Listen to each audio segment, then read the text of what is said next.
Ow! Y'all hear that? Y'all hear that? Ow!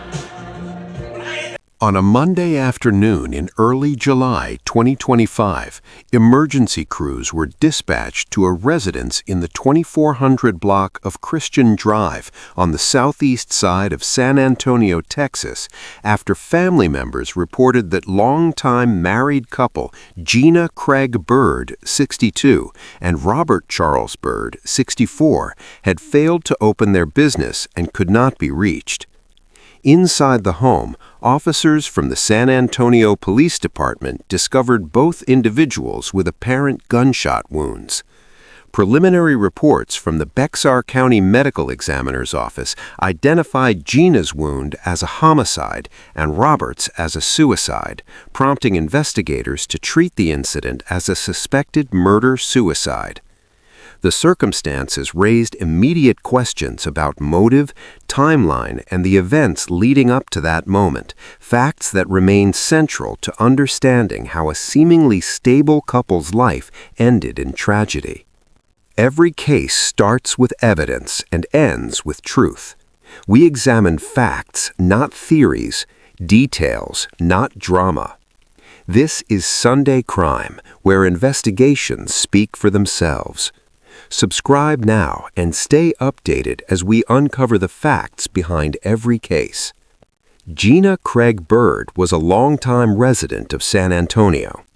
Public records and community accounts indicate that she was involved in business operations and had established a consistent daily schedule.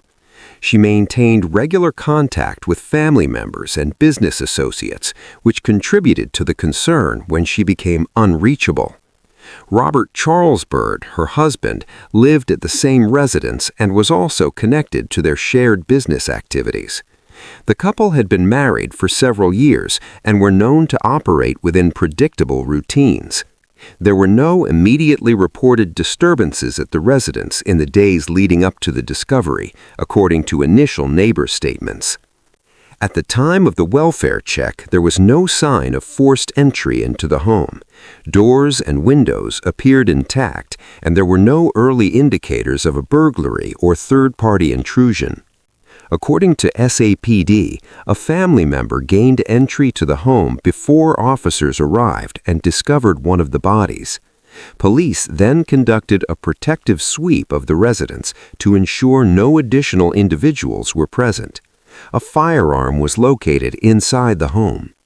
Investigators documented the scene, collected physical evidence, and began reconstructing a preliminary timeline.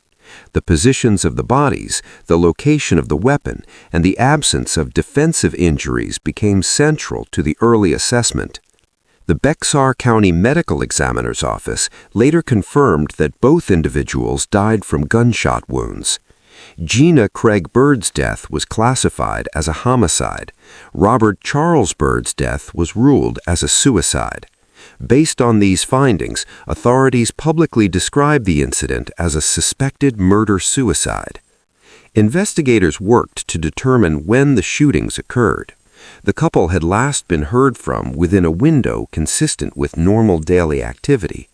When they failed to open their business and did not respond to calls, family members initiated the welfare check. There were no reports of gunshots from neighbors during the overnight or early morning hours. This raised questions about the time of death and whether the sound may have gone unnoticed or occurred during a period of low activity in the neighborhood. Digital evidence, including phone activity and possible surveillance footage for nearby properties, became part of the investigative review. Authorities did not release specific timestamps publicly, citing the ongoing nature of the investigation. The medical examiner's findings played a key role in shaping the case narrative. Gina Craig-Byrd's gunshot wound was determined to be inconsistent with self-infliction. Robert Byrd's wound, by contrast, aligned with suicide based on trajectory and other forensic indicators. Ballistics analysis focused on whether a single firearm was used and whether residue patterns supported the sequence proposed by investigators. The presence or absence of gunshot residue, fingerprints, and DNA on the weapon were critical components of this process. No evidence suggesting the involvement of an outside suspect was disclosed by law enforcement. SAPD described the case as a possible murder-suicide in early public statements, emphasizing that the classification was preliminary pending final forensic confirmation. Investigators interviewed family members, neighbors, and individuals connected to their business operations. Police did not report a history of domestic violence calls at the residence. However, investigators noted that the absence of prior reports does not exclude the possibility of private disputes or unreported conflicts. Family members expressed concern primarily over the lack of warning signs and the abrupt nature of the deaths. Their cooperation with law enforcement focused on establishing recent interactions, behavioral changes, or unusual communications. Neighbors described the couple as private and routine-oriented. No public disturbances were recalled in the days leading up to the incident. Community reaction was largely shaped by the suddenness of the discovery and the limited information released by police. Local media outlets reported on the incident shortly after SAPD's initial briefing. Coverage focused on the discovery, the ages of the individuals involved, and the preliminary murder-suicide designation. As is common in similar cases, speculation circulated online, but law enforcement refrained from confirming unverified claims. Investigators emphasized reliance on physical evidence rather than public narratives. Despite the official classification, several aspects of the case remain unclear to the public. The specific motive behind the shooting, the precise sequence of events inside the home, whether any written or digital communications were left behind, the exact time frame between the homicide and suicide.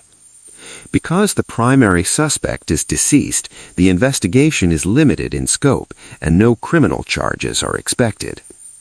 Murder-suicide cases involving married couples often raise complex questions about mental health, private conflict, and access to firearms.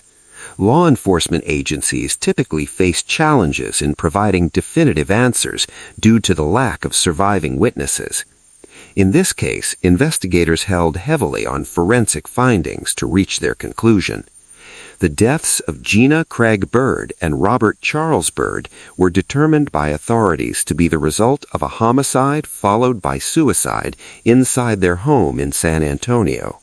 While investigators established a legal classification based on evidence, many contextual details remain undisclosed or unresolved. The case underscores the limits of post-incident investigation when key participants are no longer alive to provide explanation. What remains are documented facts, forensic conclusions, and unanswered questions that continue to surround the final moments inside the residence on Christian Drive.